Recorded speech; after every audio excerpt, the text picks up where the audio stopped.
Jack, I can't do this now. I'm good. They heard you.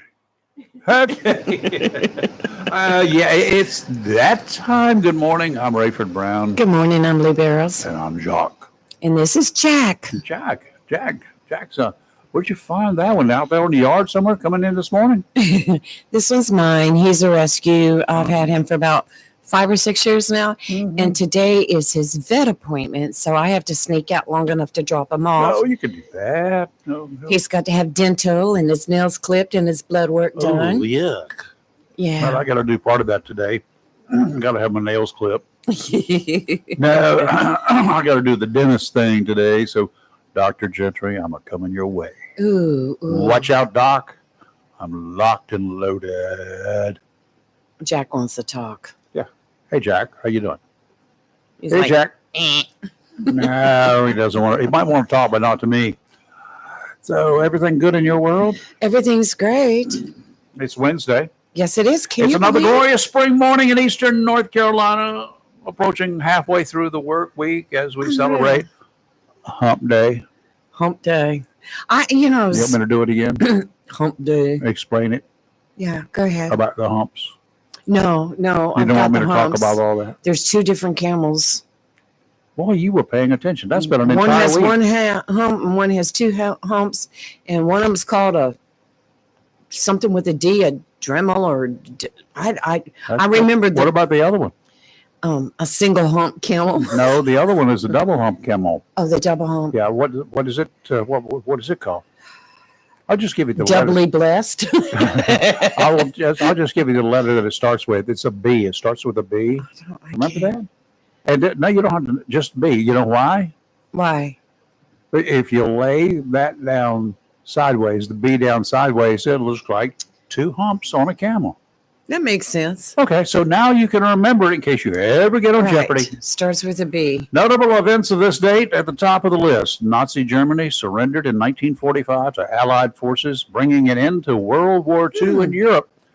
Of course, fighting continued in the Pacific, and that war with Japan would come to an end later in the year. Same date, 1915. British Royal Navy battleship HMS Formidable was sunk by a German U-boat off Lyme, England. 547 crew members of the Formidable died in the Great War attack. I said the Great War. It's what we today call World War I. But during those times, there was nothing else but that war, so it was known as the Great War. Yeah, I remember you getting me on that one. In 1895, on this date, Russian physicist Alexander Popov, whatever, demonstrated the first radio receiver. Yep, one of the first people, he was one of many, to invent a radio receiving device. Popov's work as a teacher at a Russian naval school led him to explore high-frequency electrical phenomena, they called it. Well, it's what we call broadcasting or transmitting and receiving. He built the receiver. Marconi, of course, was the one who, he and another guy came up with the transmitter, the wireless transmitter stuff. Oh, cool. So anyway, cool. That's how it all worked. How's that work for you? Very, very informative. I like learning new things. Yeah. Can you imagine without those radio receivers, if that had not been invented until much later, we've been in a world of trouble. We're in a world of trouble. We did, after Marconi and people like Popov, and they got together and they built transmitting devices and receiving devices. It only was a very few short years before those things were installed on ships at sea. That was one of the primary things that they were doing, so they could have communications with devices that he couldn't hook into a telegraph wire somewhere. Right. And the first communications, of course, were pretty much what they call spark gap transmitters. Mm-hmm. You hit something, it goes, and then it was an electrical discharge, pretty much. So you had long and then short. Those were dots and dashes. I was just going to say. Came up with a Morse code stuff. So, did you ever learn Morse code? Oh, I had to. I would just, that's like shorthand. I was matter of fact, there was something I was watching on YouTube last night, and the guy was working CW or what they call Morse code. They were transmitting in Morse code over something called CW, which is a continuous wave. You have Gotcha. modulated stuff right now, like Right. we're doing right now. It's modulation. It varies up and down, right? Right. Morse code is a continuous tone. When you hit a key, it transmits nothing but a tone. And that's you send a long tone or a short tone for dots and dashes over radio. So that's what we had to learn it. Do you remember much about it? Yep. I was last night when I was watching this YouTube thing, guy was kicking along probably at about 15, 18 words a minute. Wow. And the test that I passed, the last one that I had to take it was 13 words a minute.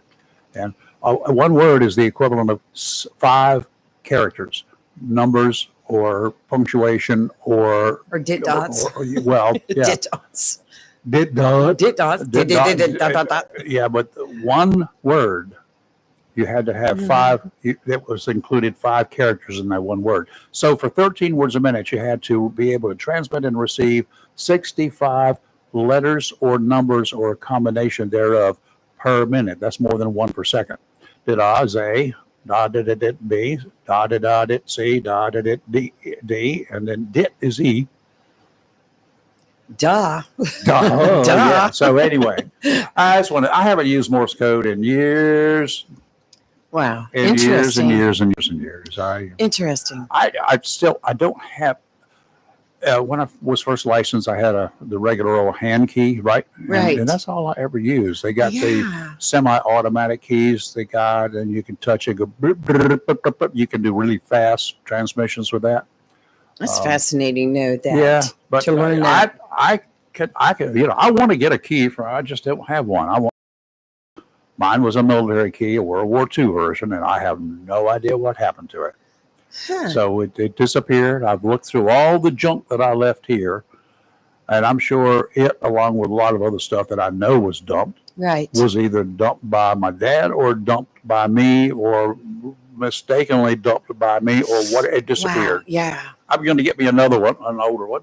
I just don't have one. Isn't it funny how the older you get, the more you go back to the days back then? Yeah. And, then you end up buying something that you had as a kid and that But you can't. keep or whatever. I saw some old straight keys, or what they call straight keys, advertised. These were original stuff like I want, Right. big brass ones. And they were like yeah.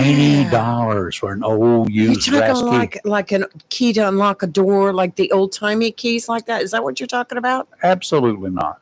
Oh, what are you talking about? A Morse code key. Oh, Rebecca. What type? Where did I don't know how where you did I said leave brass you? keys, and the first thing I thought of was If like the old brass keys that people collect.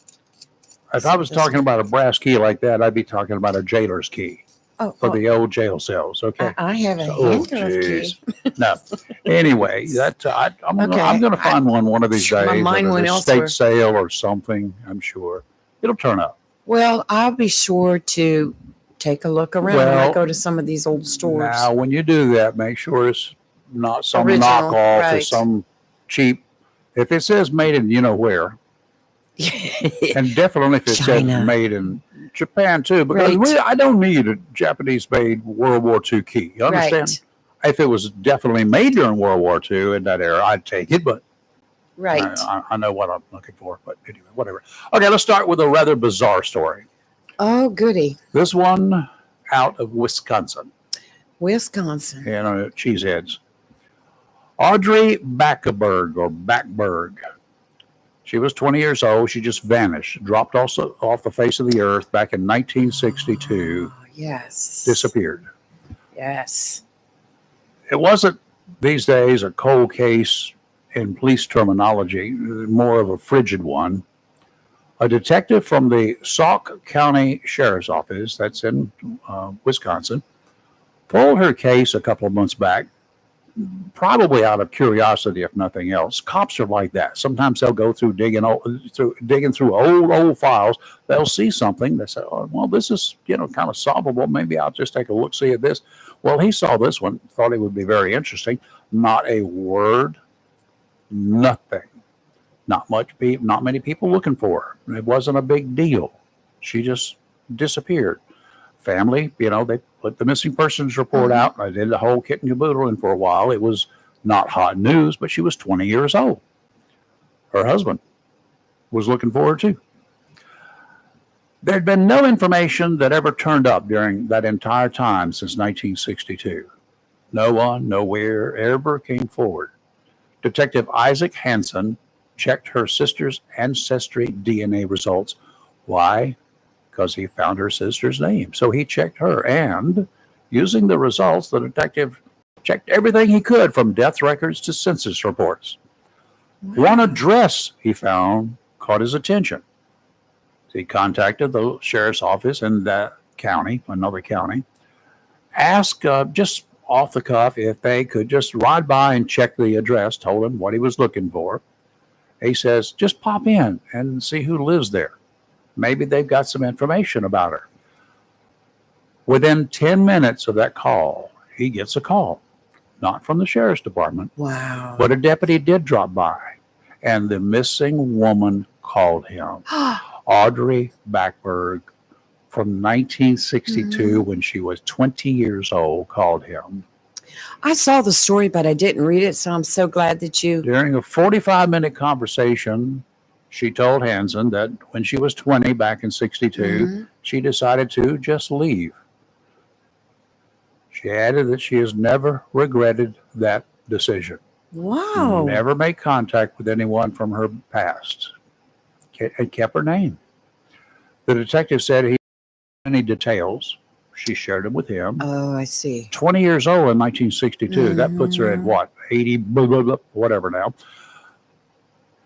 But he said an abusive husband may have been the reason she took off.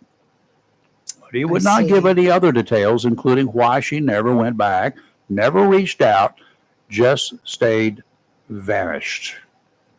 Talk about a cold case becoming solved. Wow. With a fairly nice outcome. It's too bad their family, those parents and whatever, long gone, never knew what the outcome was, never knew where she was or what was going on. Yeah. This is one for the books, y'all.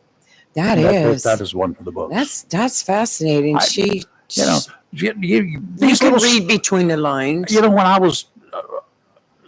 When you look for cold cases, or if you've got time on your hands and you're bored out of your mind, you've got the midnight shift as a detective, and nothing going on. It's raining like cats and dogs out there. I ain't got nothing really to be doing here. I can get out and drive around and look for something if I want to, or let me just go look through this stuff. It'll look like I'm working. Right. And I'm just kidding, because they do. And sometimes there are people who have a passion, cops, for looking into cold cases, and thank God for them. A bunch of them have been solved. And so I can just imagine him and they're pulling us up, just like I did with the story. There are a million stories out here I can pull from. This one, it caught my attention. What a great story, though. To find a family member. When I read it, and then I said, oh my, wow. I don't know whether the sister was dead or whether they reconnected. If she was, I don't know, but that's as much as we know about it. But that's that's good cop work, y'all. Yes, I would say so. If nothing else, I got some things I'd like him to work on. A Nashville, North Carolina man has been charged with shooting his son. I just don't understand it. Police say the 63-year-old Darrell Wallace was charged with assault with a deadly weapon with intent to kill, resulting in serious injury. Just before 7 o'clock Monday evening, responding to a shooting call where they found Brandon Wallace inside the home with a gunshot wound in his head. Oh, my. He was still breathing. The 34-year-old was taken to Wake Med Hospital, where he remains in critical condition. The daddy, Darrell Wallace, was taken to the Nash County Jail. He's got a first appearance coming up on Friday. No information yet as to what led up to that horrific attack. We do not know. The guy was 63. Son was 34 years old. I'm not going to judge him yet. We'll find out if there's reason to hold him on a murder. Not a murder charge, not yet anyway, to hold him on an assault charge. We don't know that the son didn't attack him. We don't know That's anything. true. Very So, true.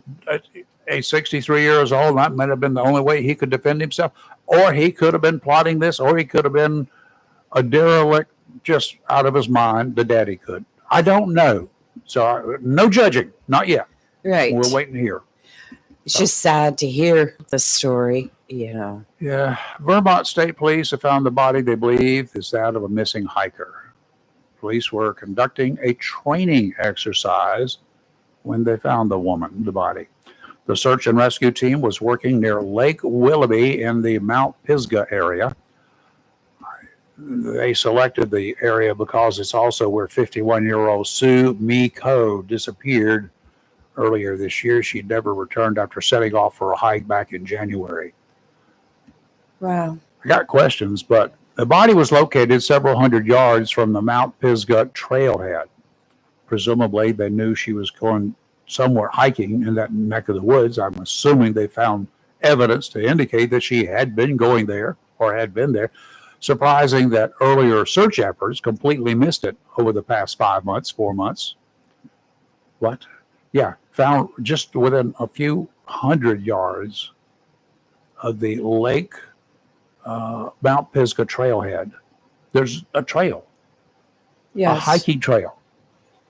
Would you not think, yes, you could walk the trail, but would you not think that you would venture to the left and to the right with dogs? I would think If you're so. seriously looking for a woman, I would possibly think missing, so. 51 years old, anything could have happened. I don't know, whatever. The body was taken to the medical examiner's office to verify her identity and to determine her cause of death. Police at this time do not think it's suspicious. I don't know what you classify as being suspicious. I would classify it as a murder until I could prove otherwise. Personally speaking, that's the way I work things. It is suspicious. I hope they preserve the scene, what's left of it. I hope so too. But up Mount Pisgah up there in Vermont, and you got lots of critters up there too. So, but January, the bears are not moving around. It's cold. They're hibernating. But I don't know what else is going That on. reminds me, I saved a story for today. I have to bring it up out of my email. But do we want to talk about stupidity? We will. As soon as we do Yes. weather. All right. Okay. You got your version ready? Yes, I do. Is yours the truth? Or we won't count on truth me? and the whole truth and nothing but the truth. Yeah, I can trick you up on that one in a heartbeat. You better come Well, on. high pressure will hang around this area while another low pressure system will visit us by week's end. Offshore today, out to 20 nautical miles. Take advantage of the next couple of days, y'all. Light westerly winds, light breezes of 5 knots, becoming southwesterly when the winds are from the west. The fishing is best Amen. this afternoon. Seas only 2 to 3 feet, and they're every 8 seconds. Sounds and rivers flat, increasing to a light chop in the afternoon. Thursday, tomorrow, westerly winds again, only around 5 knots, becoming southerly in the afternoon. Seas 2 to 3 feet. Sounds and rivers are going to be flat, increasing to a light chop in the afternoon. Pretty much a mirror of today with an increased chance of showers in the afternoon. Friday, northwesterly winds 10 to 15 knots, becoming northerly in the afternoon. Seas 3 to 5 feet, 2 to 3 near shore. Some 4-foot swells every 10 seconds. They're far apart, but they are still swells. If you've got the boat, and especially if you've got the ability and experience, you can have some wonderful time on the ocean over the next few days. Sounds and rivers of moderate chop on Friday. Okay. Today, mostly sunny with a high near 85. Calm wind becoming north around 6 miles per hour. Tonight, a slight chance of rain after 2 a.m., mostly cloudy with a low around 62. Thursday, a slight chance of rain, partly sunny with a high near 82. And Friday, a chance of showers with thunderstorms, mostly cloudy with a high near 82. What is a calm wind? Well, you know, that goes right back into partly sunny, partly cloudy. You know, Is a calm wind no wind? and the difference between showers and rain. A calm wind, is that no wind? It's calm. It's just a whisper. I like that description. Good for you, because that is much better. than just a calm wind. Weather always fascinates me. I'm a big weather geek. I like to follow the storm As chasers. opposed to a and very stuff. vicious, uncontrolled, mean But wind. sometimes some of this stuff that they They have their own terminology, their own way Right. of writing things. So right. anyway, that's why I go off on tangents when I do mine. Oh no! Did Well, I not just see their that. facts are in there. That's all I'm looking for is their facts, and then I'll try to make it so that we can understand it, because I have to understand it too. Right. Okay, what you got? I was just looking because I sent it to myself. Only. Whoa. I sent a letter to myself Yeah, I postmarked yesterday. forwarded this. What was that? I Wasn't there a thought song about that? to my. Let me just Google it. It was a crazy story. It was about a woman kayaker. Well, that was crazy. Kayaker. Oh, okay. And let me see if I can get it up, because I'm like, how dumb can you be? Let's see if that'll come up. Oh, here it is right here. Okay. Come on up, bing, bing.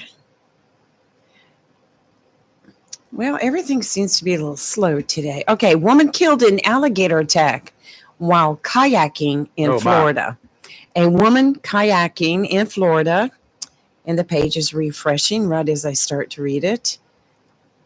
That's another thing I want to ask you too. A woman kayaking in Florida, Lake Kissimmee, was attacked and killed by an alligator on Tuesday. Newsweek contacted the Florida Fish and Wildlife Conservation Commission and Polk County Sheriff's Office for comment on Wednesday.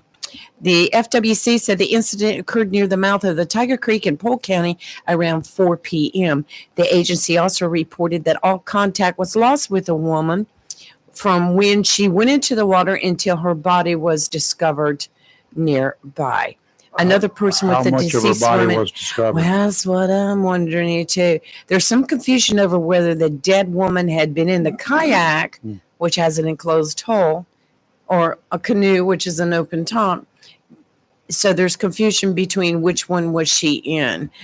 The alligator involved in the attack has not been located. A nuisance alligator trapper has been dispatched to the area. Now, it does not say how it happened. Was she in the water? Or did he jump up, scare her, and she went into the water? I don't know. But I don't feel safe in a kayak. You been in one? I have. I ain't going to do it. It kills my back, number one. Well, yeah, it's like being in a little mini coffin. Plus, if you roll over. Well, there's supposed to be ways to escape from it. Yeah, undo your belt and swim. They're open kayaks that your legs are fit. And there's nothing with a cover over it. Then there's the enclosed kayaks. You got that little hole in it where you sit and your legs go up under the bow area. And those, to me, if that rolls over, I got to get out of that. What? One time I did it. It was not my thing. Well, I did it. It just hurt my back. Yeah, it does hurt your back because you've really got no support on your back. That seat that they gave that I had assigned to me was like, ooh. And we had to go for 48 miles round trip. 48 miles. That's what it felt like by the time I got back. I could barely crawl when I got back. Now, we finally stopped at one point halfway out. This was down in the in Bonaire. And we got out so we could swim and snorkel and do whatever we wanted to do. Boo-hoo. But it was fun. It was a beautiful area. If I'd had my little Jones Brothers with a motor on it, it would have been great. I could have got some wonderful photographs of all the life. Swimming. They're just out there. I had to look right among all of the. Now, I would not mind trying to snorkel. I semi did it one time, but I really didn't have the right equipment. Did you have a snorkel? Stuff. Yes. Did you have a mask? Yes. That was enough. But they weren't really good equipment, Could you see? Yes. Did water come into the mask? No. Okay, that was good. The snorkel, could you breathe through it with your face in the water? Yes, but see, I have an issue with trying to do that. I'm not good at breathing at the right time. Breathe when you need it. I know it, but it's just okay. You can do that. It's easy. Just get out there and kick. You don't you will not sink when you're snorkeling like that. Oh, that's true. Your That's face true. and body are I mostly mean, in the I would water. like to. I would like to go back to where there's calm water and beautiful, where I can actually see something besides the mud at the bottom of the Mhm. ocean. So I see we had war breakout yesterday between India and Pakistan. Yeah. What? Yeah. Okay. Over I what? What are they over mad at? well, according to the headlines, it said that of course so many pop-ups here. Stop it. It's hard to do with one hand. Okay. India launches strikes on terrorist camps in Pakistan. The military action intense relations between the nuclear armed states following an April 22nd attack that killed 26 people.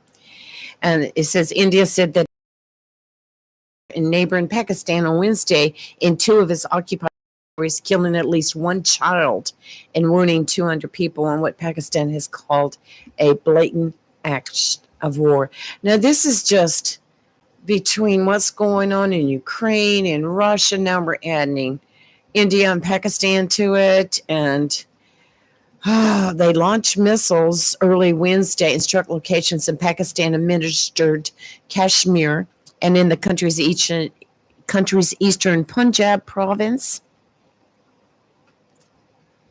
I think they are protesting Kashmir and the rain there. It's just,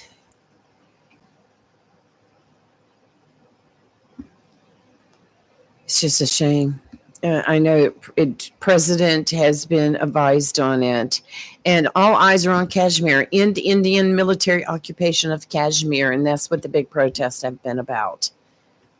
So hopefully this will be resolved and end quickly. We just don't really need other nations that we have to be babysitting. We've got enough going in our own.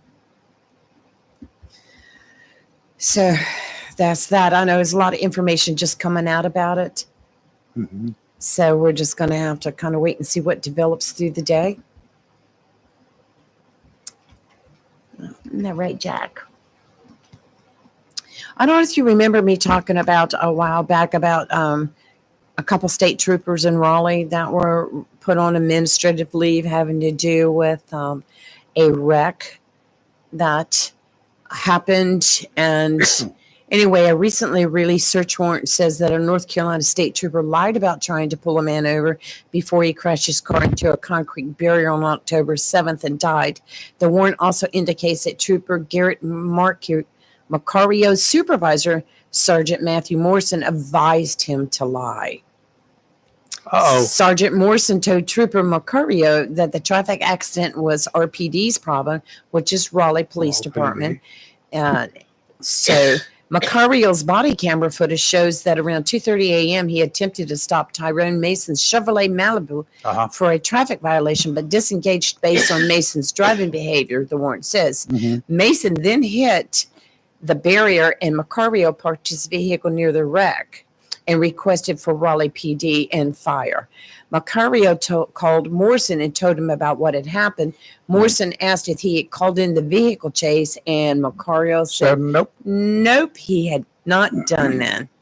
Sergeant Morrison then told Trooper Macario not to tell responding Raleigh Police Department officers that he tried to stop Mason before the traffic accident.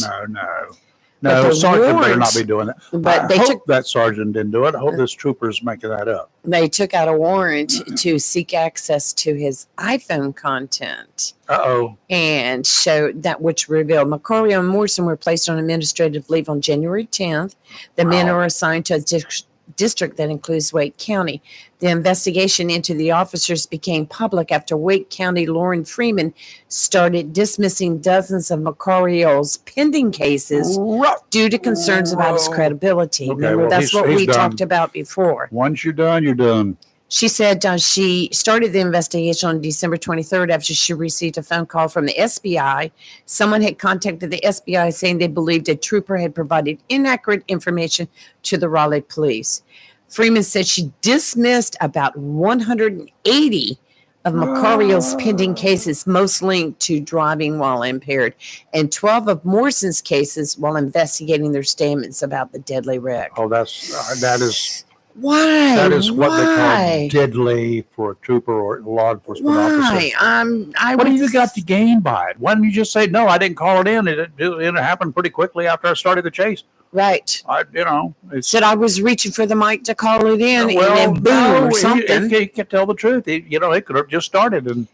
Well, I think his body cam got him into trouble too, because they did search his body cam. Well, if I that's remember fine, the but he initial should. Story, but If it just fess up to that. No, I didn't call it in. Sorry, my mistake. Well, They you will know- slap him on the wrist and keep going. That should not have affected the outcome of that of the whole case. But I personally, if I'd been the trooper, I probably would have worked the wreck myself. The troopers have got jurisdiction inside every city there is in the state.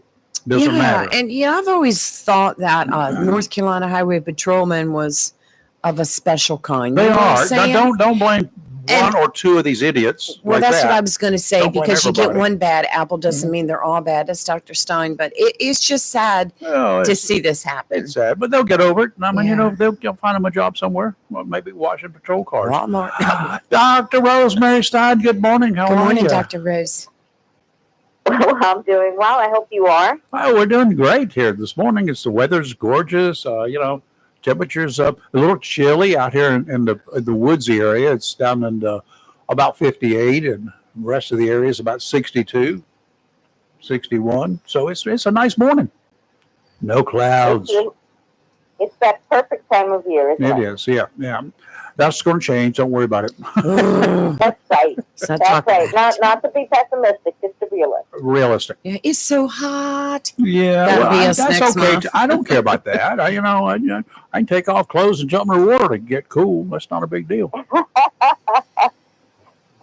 But Okay. Mr. Raper, you just get out there and on the boat and That's enjoy right. those breezes on those really hot days. Yeah, if it gets too hot, just jump overboard. The water is never going to be above about, even way up in the river, about 88 degrees, and I'm not going to be way up in the river to jump overboard.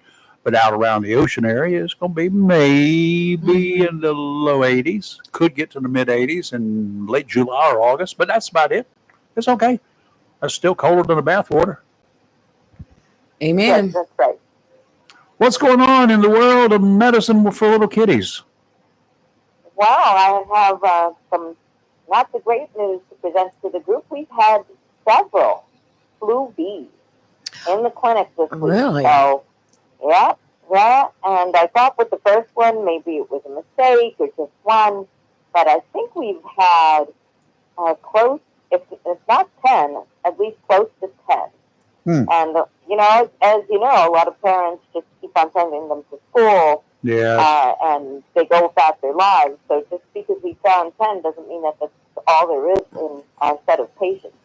Yeah. But just for kids to be aware of it and to know if the kid next to you looks like he's not feeling well or he looks a little like he's crazy, just try not to touch his stuff, try to sanitize.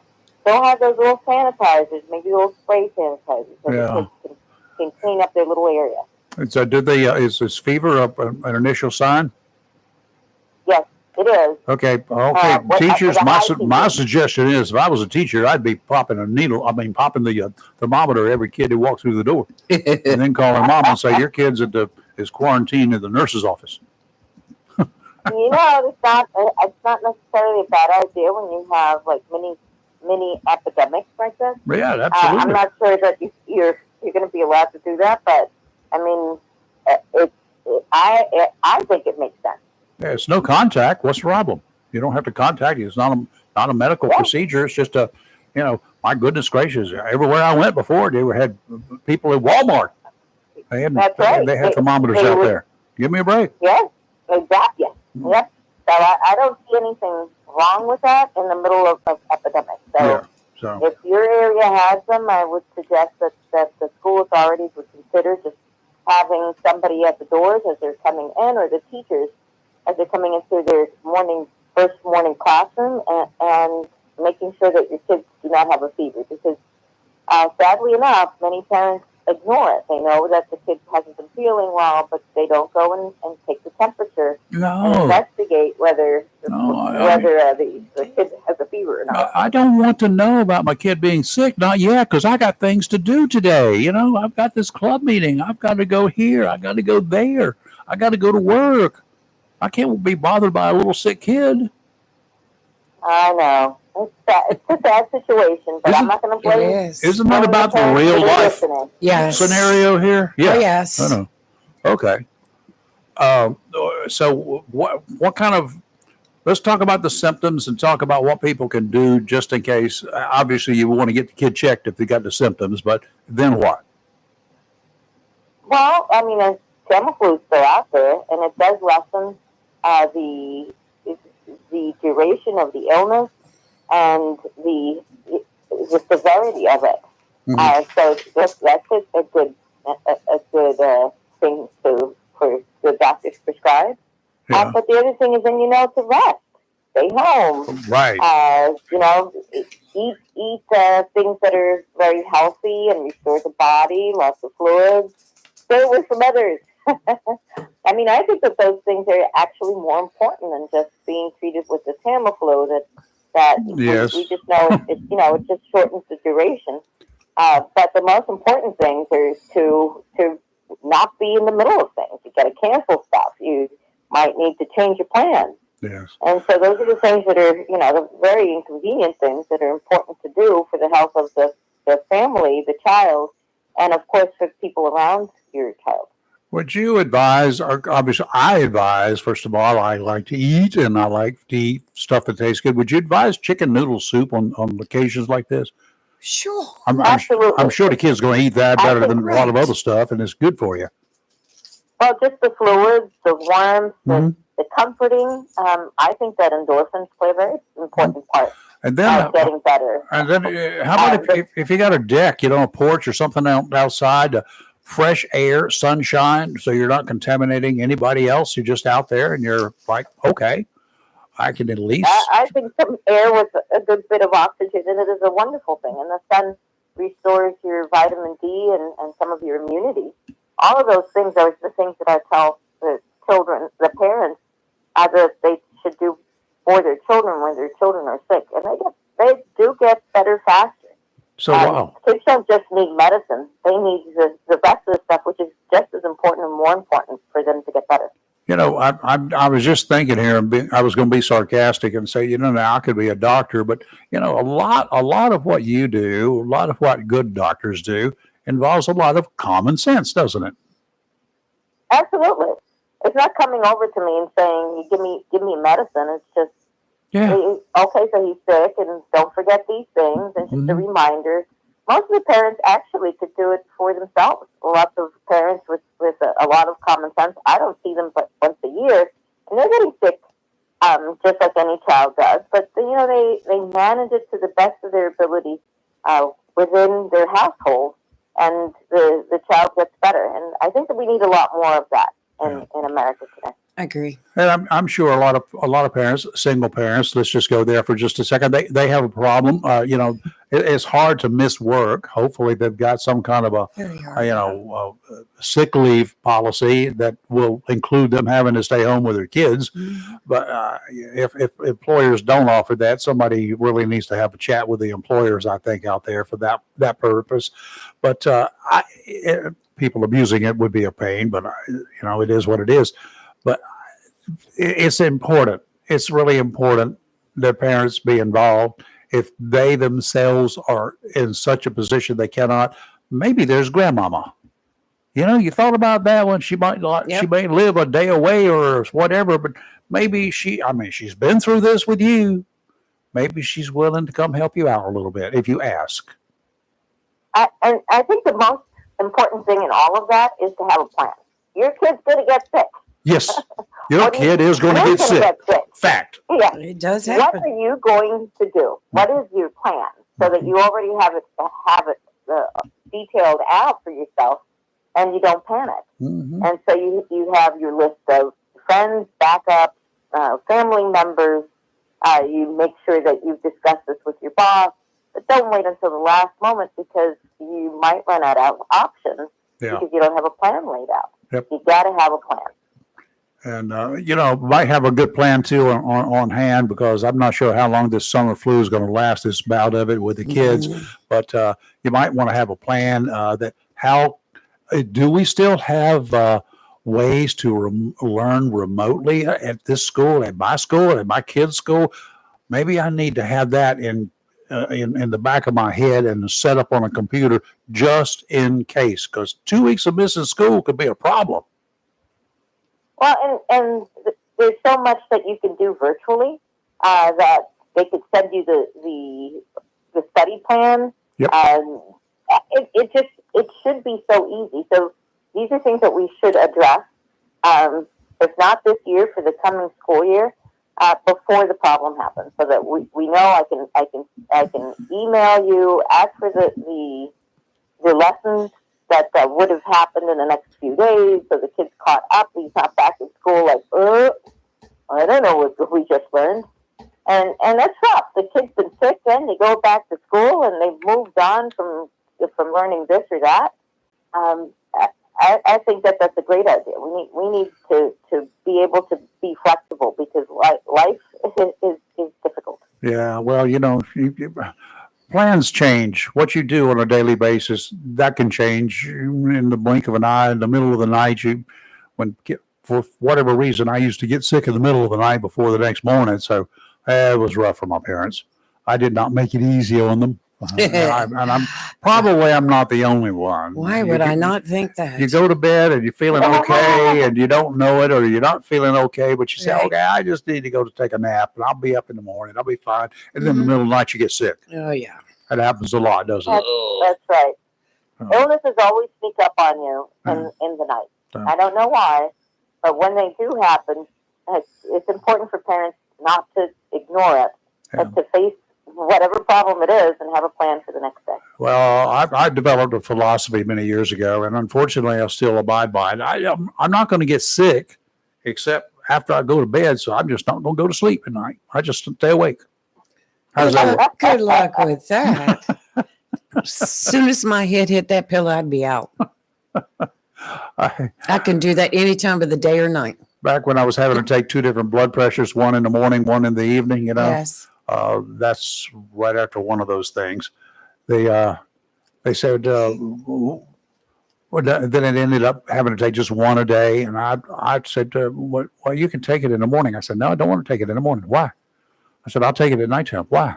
I said, because in the line of work that I used to have, I had responded to so many calls where the person in the room with you woke up to find you no longer with us, having had a heart attack in the middle of the night, and nobody's there to pay attention. That's sad. So I started taking my blood pressure meds at night. I said, I'm not going to have a spike in the blood pressure in the middle of the night. Nobody will know. Doesn't that sound logical, though? It does. Okay. She's shaking her head as she says said, that. It does. It does. Probably in your case. In my case, it sounds really logical. Yeah, okay. Because for me, that would be a logical conclusion. Oh, my gosh. Whatever. Well, I'm glad. Hopefully, this thing won't be so widespread. Is it just? Have you heard about it across the entire state, or just your area, or what's going on? I haven't checked up on if it's across the state. Oh, but I did hear one of you say something about the stomach flu, and yes, there is a lot of stomach bugs going out there, and it's pretty bad. They are just throwing up and pooping up a storm. And so just make sure, parents, that your kids don't get dehydrated. Keep plenty of fluids. It's good to keep some Gatorade or some Pedialyte in the house in case that does happen, so that your kid doesn't get dehydrated. And have a plan. Okay, we talk about that's really not a way you can send your children to school. Yeah, we talk about the summer flu. You've talked about it. We've talked about it. I've heard about it all my life. But okay, so I took a flu shot last fall before the flu season came into effect. True. And how does the summer flu differ from the other took shots for? Your immunization should protect you. Oh. It may not protect you 100%, but it should protect you. But the thing is that these summer variant flu do differ a little bit, so I don't think it's going to convey the same amount of protection. Okay. Because they're more sporadic, they break through more, so their RNA is different. Okay. All right. So those shots may or may not protect you, but hopefully they will lessen the damages or the ill effects of the summer flu. And hopefully we get over it real soon, y'all, because you know what? You got playing time ahead. You got to get ready. The beach is here. It's calling you. That's right. And those kids have tests and exams coming up. That's right. So we got to protect them from getting sick so they can perform well. Don't miss those exams. You know what's going to happen. You'll have to repeat your grade. Summer school. Oh, gosh. Hopefully not. Summer flu leads to summer school. Oh, my God. That would be awful. Oh, you just new pun. No. All right, Doc. We will see you next week. Thank you, Dr. Rose. Dr. Rosemary Stein. Oh, thank you, guys. Pediatrician extraordinary. You know what? Next week we need to talk about sunburn for the kiddies. Yeah. Yes. How to or how to keep from. What to do, how to keep Before or from, after? and how to help. Prevention. Yes. An ounce of prevention is worth help me out. A pound of cure. Thank you. There you go. You got to take a leave of absence here, right? Yes, I'll be right back. Got to run your dog to the doctor. I had to go drop him off at the vet. Poor Jack. Jack, it's been nice knowing you, buddy. Yeah, everybody say, please help me. Oh, come over here. I can hide you under the table. She'll never be able to get you. He's getting his teeth cleaned and his nails cut. Oh. Why don't you just take him to a salon? Down here at Fantastic Sam's, they do a good job. They don't do teeth. Well, you could get, after he does that, he could go with me to my dentist. Look, he's so nervous. Look, I'm going to have to vacuum the studio. Look. Bye. All right, I'll be back shortly. All right. Thank you, Peter. Peter Wright has joined us. Mr. Wright, for all of you ladies out there, Mr. Wright is in the house. Good morning. How are you? Very well, thanks. Good. How are you? Well, I tell you what, I keep getting calls. I keep getting questions. I keep getting this. I keep getting that. I thought that most of the folks would have figured out by now that, I should be able to understand what this whole Medicare process is about. But, I go back over 10 years, so back to the time that I became eligible for the Medicare. And I'm saying, I didn't know anything at that time. In fact, I did not know anything until about 2 years ago. It took me over 10 years. I had to deal with you for 2 years before I could even understand what I was dealing with. Yeah, Good thing I lived this long. It's a huge subject, and I had no idea about it till. Well, I got Medicare 20 years ago, but Yours was different. You've just got to. You don't realize how big it is. It is a monster. Hmm. I get calls, and they always drive me crazy. That's my phone.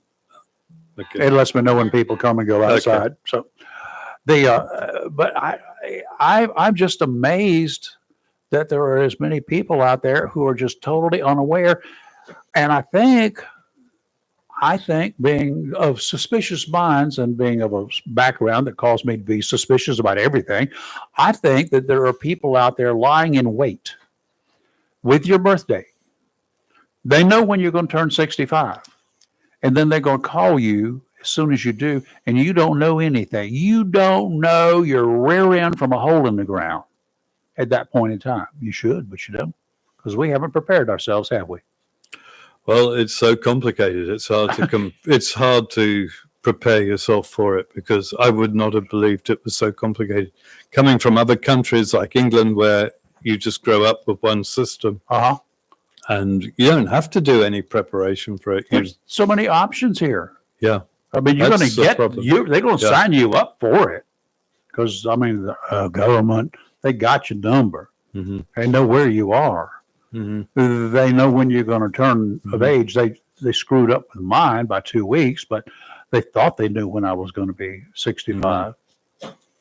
Yeah. They made me 2 weeks older. Put the wrong birthday down. Was it still in the same month or was it a different Same month. Okay. Yeah. 1/4/14 is the date of birth. They forgot the 4. So I was made 2 weeks older. For 65 years, I was 2 weeks older than I was, according to the federal government. Did not know it until I went with Medicare to the doctor for I don't know, whatever, an eye procedure of some sort, cataracts. Mm-hmm. And they said, well, you put your wrong birthday down. No, I didn't. I was born then. I was there. I knew when I was born. So we went through all of that. It took 3 weeks and a congressman to get it changed, to get it back to where it was supposed to be. Really. Mm-hmm. So, folks, there are lots of things out there you might not know about yourself yet that you will find out because they'll tell you. Mm-hmm. But pay attention to all of that stuff that is coming to you in the mail. My personal advice is not pay any attention to that stuff that comes to you by telephone. Mm-hmm. Don't call unless you've called them and requested assistance. They somehow have got something to sell you. Yeah, and the problem is there's so many scams out there. It's just, and it's like crypto. If you've got cryptocurrency, I mean, I've got, I don't have, I have a little bit of cryptocurrency, but I see these messages saying if your Coinbase account has been, there's been a movement from your Coinbase account.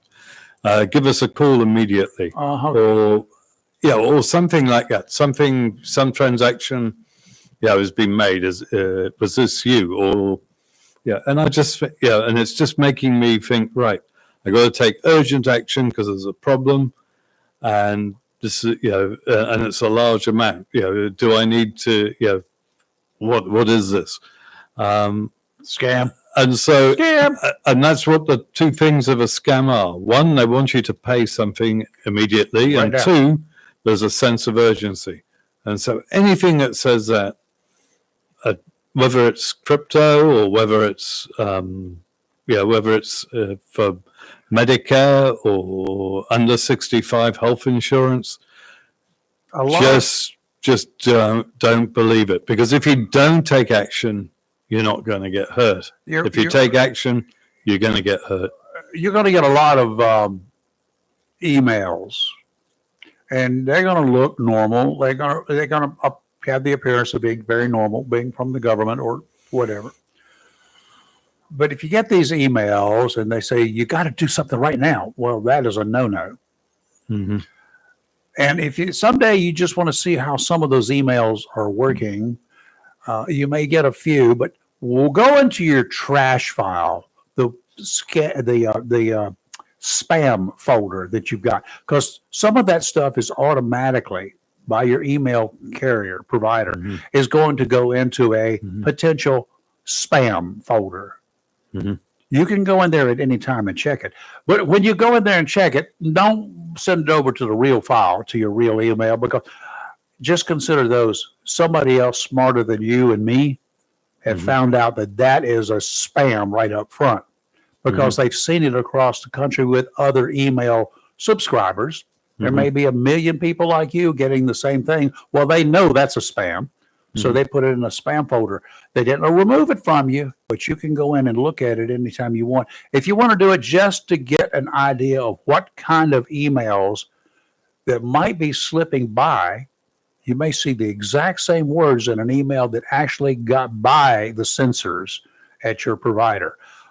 They may have used a different word, a slightly different email address, or they may have done something slightly different, and it managed to get by them. They can't catch them all, but you'll get an idea of what they're sending out if you will go and just look at your spam folder one day and like, holy moly, these people are con artists. Yep, that's a good idea, actually. Yeah, that's right, because I don't look at my spam folder. Nobody does. Yeah, me. Yeah, I'm one of those suspicious individuals. So I want to know what the next scam operation is coming up, and I'll usually find it in my spam folder. Yeah. So, But the thing that has been getting me and has been taking a lot of time for me recently has been, during annual enrollment period, I put people on plans, and we've looked at all the plans that are available in North Carolina. We've looked at the Blue Cross plans, the plans from other companies. There's some chronic plans if you've got chronic diabetes or there's some special areas, right? Things like that. Yeah. So we've looked at all those plans and we've come up with the best plan for you. And what's been happening in I've noticed over the last 4 months is I've had 4 to 6 people being changed from the Blue Cross plan that we looked at, and we looked at all the plans when we looked at that. I put a person on a Blue Cross plan, or I've helped them choose a Blue Cross plan, and they're now getting a phone call saying you're able to change to a plan for chronic diabetes. And this will, you'll be able to get your drugs for cheaper, and you'll be able to, get some money back each month, and blah blah blah.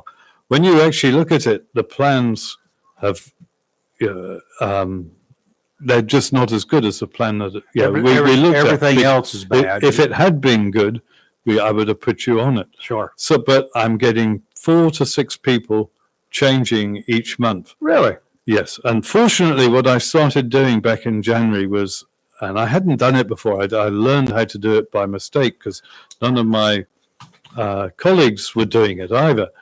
But I'd been downloading my book of business and then uploading it into a new database. And I noticed book of business. It's a list of clients. Oh, okay. All your folks out there. Yeah.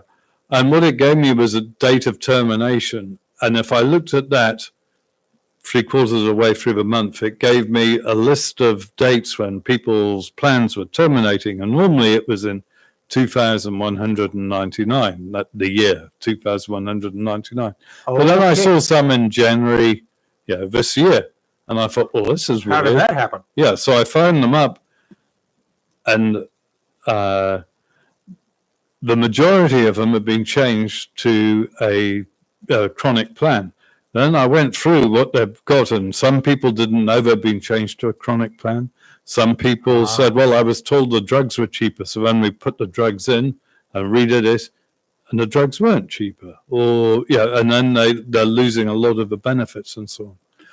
So if they've made that mistake and we're out of that open enrollment plan and we're out of most of the issues, can they do something about it now? Well, fortunately for those people before the end, because I now do it before the end of every month, I run that book of business report and I have a look and see who's changing. And then I try to get in touch with you.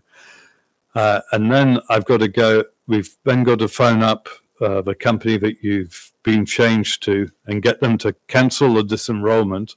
And I also cancel the enrollment into that company. Yeah. And then I also used to have to phone up, so it was Blue Cross, the plan you were in, then phone up Blue Cross and cancel the disenrollment. Yeah.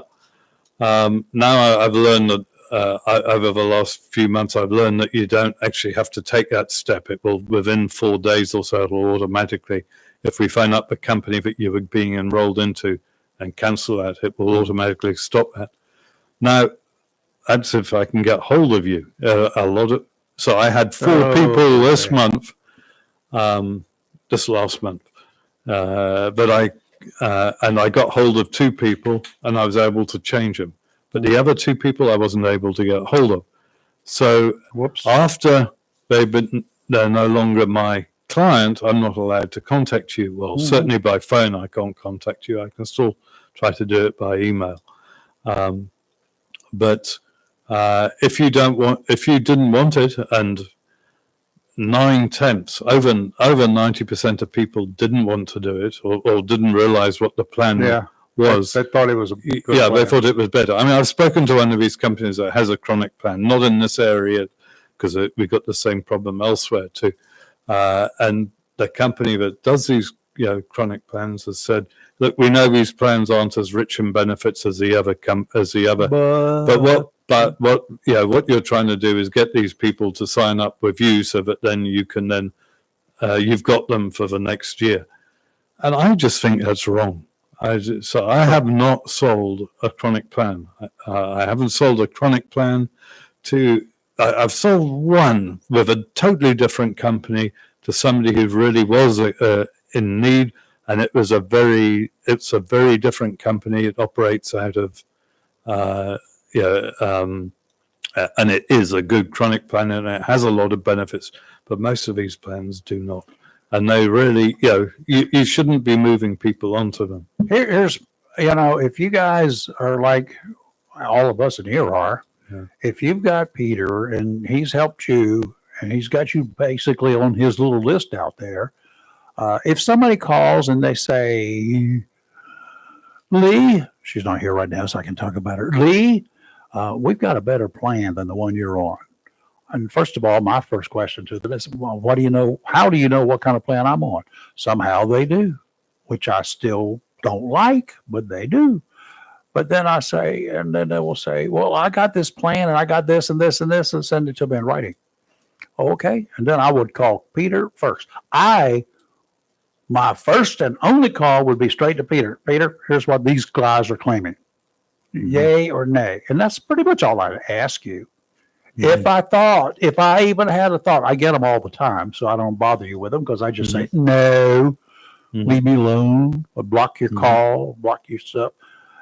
But I would do that. If I was in your shoes, folks, and they call me and I came up with this again this week. Somebody else mentioned it about the deal, and I said, if it sounds too good to be true, guess what?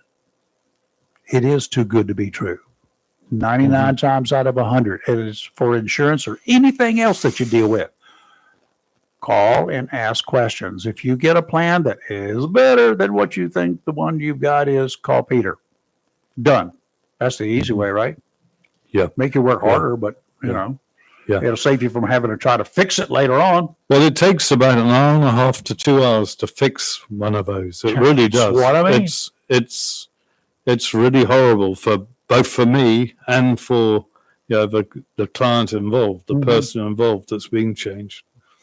And I'm fortunate. I'm getting 4 to 6 a month. I've heard of some agents where they've got the same number of people, or so as me. They're having up to 20 people a month being changed.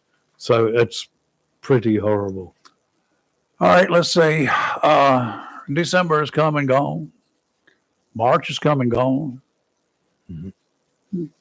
The enrollment plans, the modifications, the this and the JATs and the these and the those, most of that's changed. It's ended. You're done until later this year. Yeah. But there are exceptions, right? Yes. Yeah.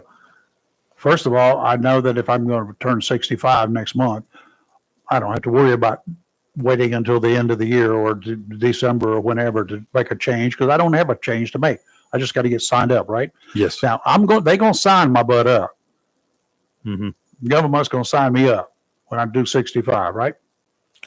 If you're getting Social Security, they'll do it automatically. Right. So if you're doing that, you're going to get signed up. So let's just go with that. If you got Social Security, you're going to get signed up. If you're getting Social Security, it's made to happen. It's meant to happen automatically. Yeah, it's going to do. It's a done deal. It's in the works. That's the plan all along. So if that happens, okay, you're good to go. But you might not be happy with what the government's given you, the way they've set it up, and you can go to see Peter and get some changes made, right?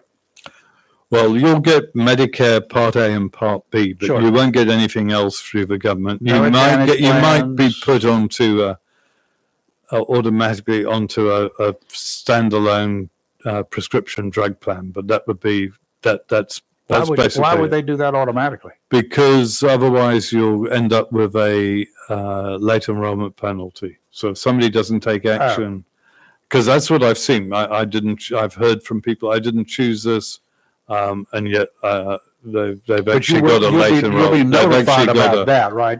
You'll know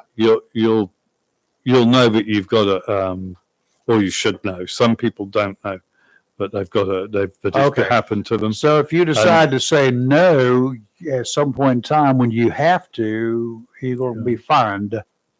Yes, yeah. Okay. Or it'll cost you more. Or it may not automatically happen. I'm not sure if that prescription drug plan automatically happens or not. I think it does because I've seen some people and I've had no clue that they've got it. But I've also found some people that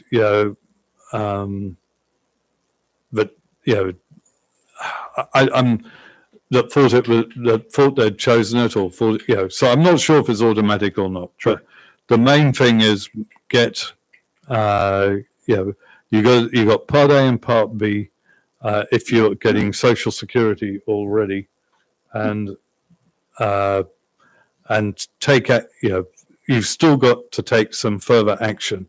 Because you've got that's Part A and Part B is now paying 80% of your costs, but there's another 20% that you can either get a supplement plan or you can get an advantage plan to help you pay for those. So you're going to get it, but you're going to still pay 20% unless you talk to Peter and work out some other plans or arrangements. Yeah.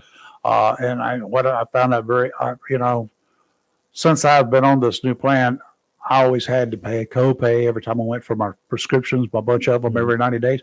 Well, I just had to get my second batch done. Mm-hmm. And they said, it's nothing. It's not going to cost you anything. Because I always, automatically, I bring out my debit card because I've been doing it forever. Mm-hmm. No, there's no charge. Mm-hmm. Huh? Okay, I forgot. Click, right away. There are some wonderful benefits for doing that. And if it's, I don't know, $30 it's just something minor. Let's just say you're getting a $30 copay every 30 days.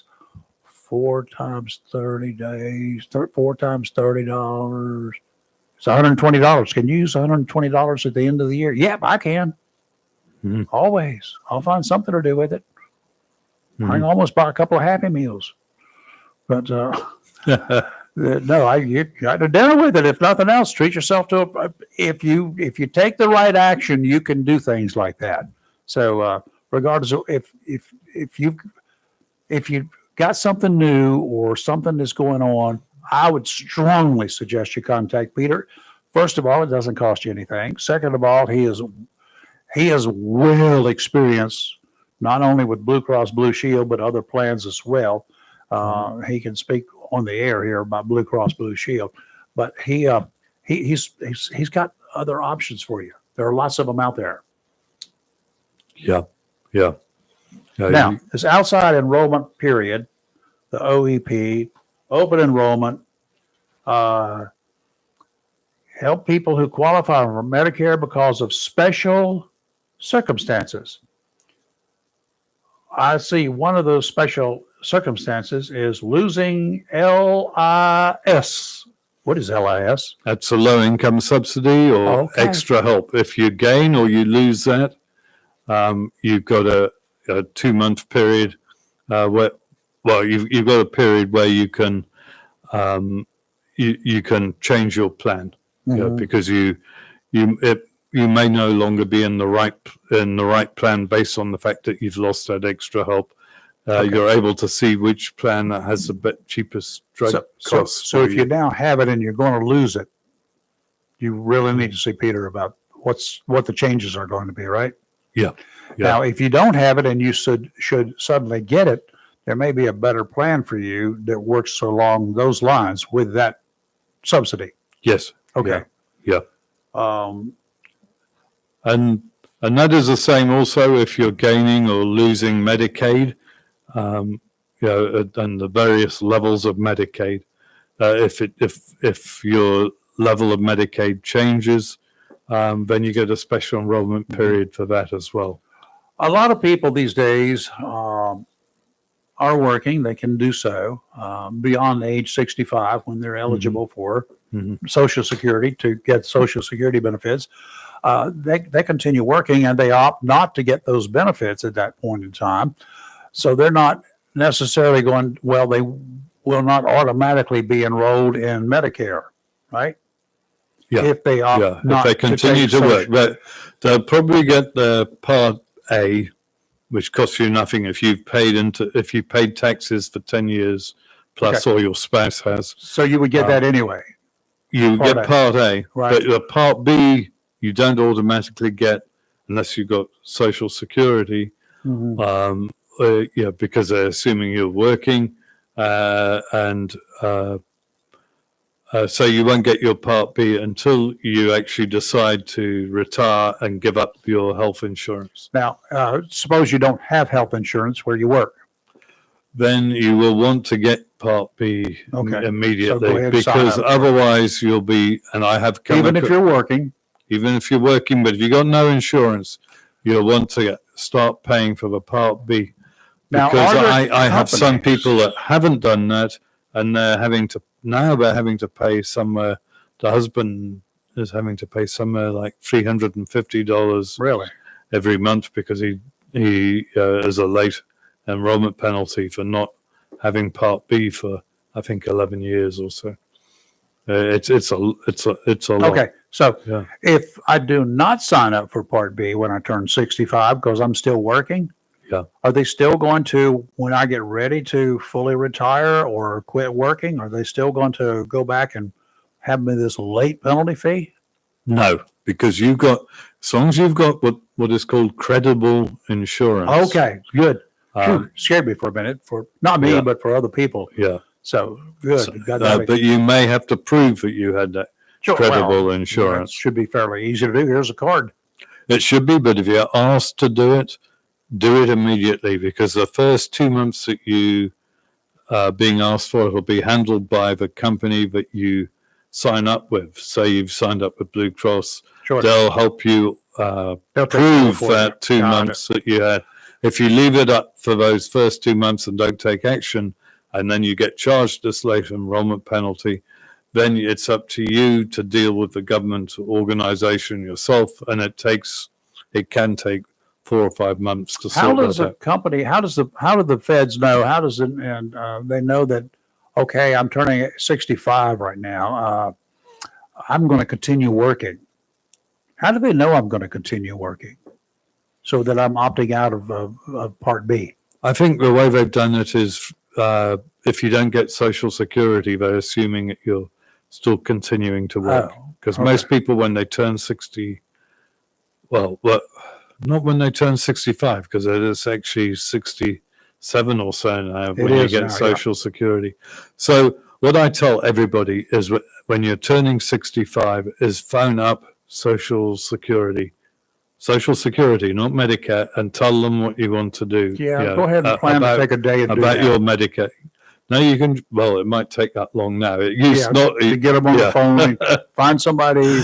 But, Dial 1 if you want to continue holding. Dial 2 and we'll call you back sometime.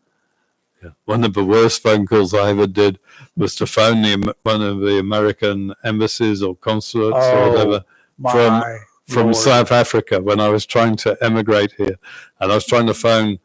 Actually, it was a Office of Immigration in America, and I knew each minute was costing me $2 a minute. Yeah. And I phoned up and they said, we're putting you, the lines are busy, we're putting you on hold. And I had to wait for about 53 minutes.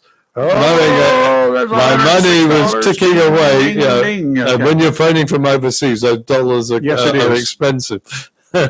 Did you try to call them collect and see what they would have done? See if they would have accepted the call? No. Well, it's the let's go back and think. Are there companies that you've heard of, major companies or even minor companies that provide insurance, even if you pay a portion of it, which I think probably most companies, you pay part of your insurance plan now, right? You contribute to your insurance. If your worker and they You mean provide before you're turning 65? I or- mean, when you yeah. first started, whenever Yeah. Yeah. they used to, a lot of companies would offer insurance as an incentive, and you got full coverage, and you didn't pay a nickel. You didn't know anything. It just Yeah. was paid by the Oh, company. I see. When you're working. Yeah, when you're working. Yeah. Have you heard of any of those companies when you say, okay, I'm going to continue working past age 67, I'm going to work until I'm 70 or whatever, and they don't have a policy that requires you to quit at that time? Mhm. Have you heard of any of those companies saying, okay, well, you're eligible now for Social Security and you're eligible for Medicare benefits, so we're not going to cover you anymore? Have you heard of any companies doing things like that? You don't know. Okay. I'm not certain because Okay. I'm trying to remember what happened when. Well, I wasn't working for a company when I turned 65. I was working for myself. I mean,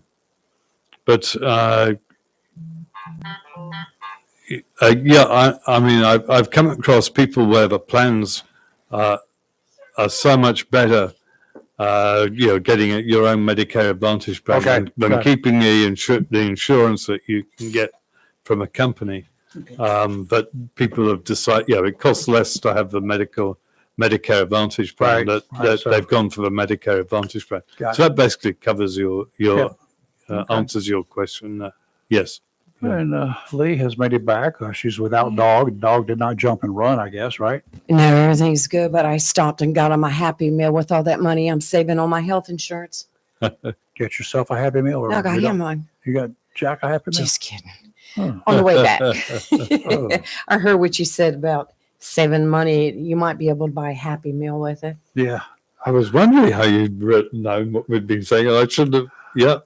Okay, Should there have are realized. any number of areas where people can actually call you now, and even out of the open enrollment plan and out of the extended period or whatever it's called, annual enrollment. or Open the enrollment period. So we got the annual enrollment period, which Okay. was from October through December, and Right. open enrollment for the first 3 months. Mhm. And there's actually still some FEMA weather-related incident. Really? Yeah, because of how devastating that hurricane was. Yeah, the western part of North It's Carolina. still being elongated. Okay, and- would that impact? Is it just because it was in the western part of North Carolina? Does that help the people in eastern North Carolina, so to speak? If somebody here was reliant, it is reliant on advice from somebody in the western counties, Okay. then it could be a Call reason Peter. why. You find Yeah. out whether you're eligible Yeah. for whatever's. Yeah. So my point wasn't to do that. It was just to say that there are other special enrollment periods, and one of those is like the FEMA weather related events. There's the chronic plans which have a special enrollment period, which I've sort of, I think maybe 1 in 10 maybe that I've seen may be worth something to change, but for most people it's not worth changing whatsoever. Okay, we talked about scams, we talked about investigations, we talked about what you should and should not do, what you could do, what's open for you, possibility out there. Now, there are some. I know you've got something here that I've thought about before too. I have a plan, and I so far have only taken advantage of a small portion of my plan, of that extra stuff that's given to me, and some of it expires every 90 days, like my flex plan. Are people leaving some of that? It's kind of like leaving money on the table, right? Yeah. Are people doing that? A lot of people are leaving money on the table, including myself. Yeah.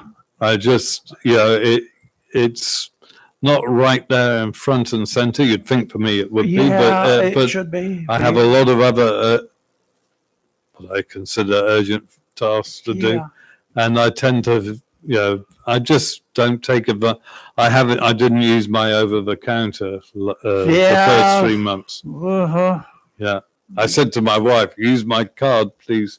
but Yeah. it didn't happen. It didn't Yeah. happen. Well, Yeah. it happened with me, Yeah. but I used 40% of it for the first quarter. Now I'm in a second quarter and I've used none of it. But let's see, this is the second month of the second. Oh my God, I got to get over there. I got to go buy $84 worth of stuff. I'm telling you, I used with my policy, it gives me a choice of picking 2 items Yeah. for the year from their catalog. And I really didn't see anything I wanted, but I got the bath mat. Uh-huh. That is the thickest bath mat I have ever seen. And you know how bath mats, you continuously have to clean them because of yeah. bacteria. This thing stays clean. I mean, I wash it anyway. And it's got this place Sounds to on me it. like you could stock up on some Christmas gifts. Yeah, well, I've already done my 2 for the year, but 2 gifts for the year. yeah, you get 2. You get to choose Oh. 2 Two of safety the devices. to benefit. Yeah, you've got And fire. I understand that smoke detectors and gas detectors, they don't count as safety devices. Is that right? Yeah, these are so Blue Cross is so we're talking about Blue Cross Yeah. benefits here, and we're talking about the 2 safety devices that you get the chance to get on some of our plans for, and those safety devices are really because most accidents, Blue Cross has recognized most accidents happen in the bathroom or the toilet and in a home. And so the safety devices generally are around the bathroom or toilet. There are ones for canes and things like that as well. But but most of them are around the bathroom or toilet, and you don't normally have a smoke detector or in a bathroom or toilet. So that's what it's so geared many around. things I could say right now. I know. I'm not going to. But so they would cover a smoke detector for your head, your toilet, or no? They won't do that either. Okay. No, it's Does it pick up fumes? That's what you wanted to say. No, it's not. Yes, you. Yes. But okay, so but it won't cover those as safety devices for the rest of the house either, right? No. Okay. No. All right, so let's just go again to remind me and the other people out there some of the devices, canes. We talked about canes. Yeah. If you've got to have So there's issues, you may have to have some kind of a support to help you. Right. Walker. Right. Or something to aid you at the toilet. A potty chair. That's it. And it's got the handles that you can get. I think they work by the suction type handles that you can put on your shower wall to help you. Okay, so that works. You can get that. Yeah, the bath mats, even a light for your potty that comes on automatically. Like when you walk into the room, it lights your potty up. So you can see where you're getting ready to sit and not fall. Yeah, well. Okay. I don't think I want that. I didn't. I got one because there was a good Christmas gift for somebody. There was really nothing else on the list that I said, I'll get this. But and right away, my little dog got a hold of it, which I didn't know, and chewed the end of it, which I think is okay, but I just like. Okay. We'll find out. Poor he Jack. lights up. If he lights up. But there are any number of devices, and there's a catalog. There's a list of them out there for us, right? For Blue Cross. Yes. Yeah. Where do I get that list? I probably have it somewhere, don't I? You can go online. You can. Can I do that? Yes. Yeah. Okay. Yeah. Do I have to know anything about like my password or identification stuff? How do I?